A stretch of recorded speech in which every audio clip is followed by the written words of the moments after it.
Happy Wisdom Wednesday, everyone. So this week's book of the week is The Practice, Shipping Creative Work by Seth Godin. Seth Godin, in my opinion, is one of the great marketers of our time. He's really a philosopher who happens to be a marketer. He's written over, 18 best-selling books. I think, first claim to fame was that he started a company that ended up being sold to Yahoo, and that was kind of his first launch. But he has a remarkable story.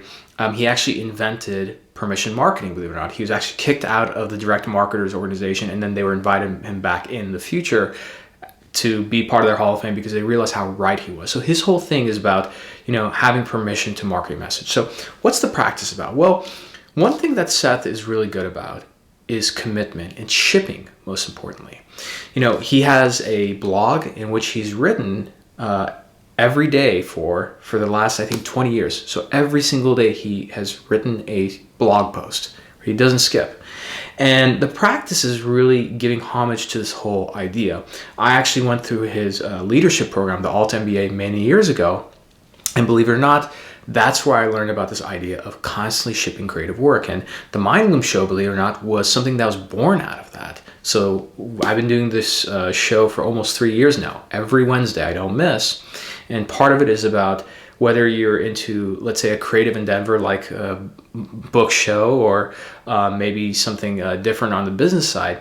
There's really no formula to success, except there is a pattern. That pattern is learning how to show up with vulnerability, with intent, and always shipping. So if you make a promise, like I did many years ago, to say that I was going to do a book show every single Wednesday, then you ship no matter what. And especially during circumstances where you have an excuse to say, I don't need to do it today, right? Those are the most important times to ship. So the book is divided into these fantastic chapters with a lot of wonderful stories and lessons.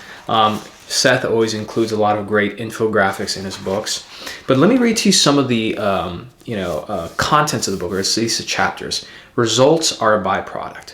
Postpone gratification. Seek joy. Embrace generosity. Ship the work.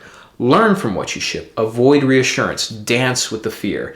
Be paranoid about mediocrity. Learn new skills. Create change. See the world as it is. See better or get better clients. Be the boss of the process. Trust yourself and repeat. And I think that this is a great book for anybody out there who's trying to be more creative, but more importantly, install a practice, right? As they say that, your habits are what make you, right? The chains of habit are too weak to be felt until one day they're too strong to be broken. And so this book combines a great combination of art and business into one to teach you how to adopt this mindset. It's a fantastic book. I always love Seth's work, so I highly recommend it.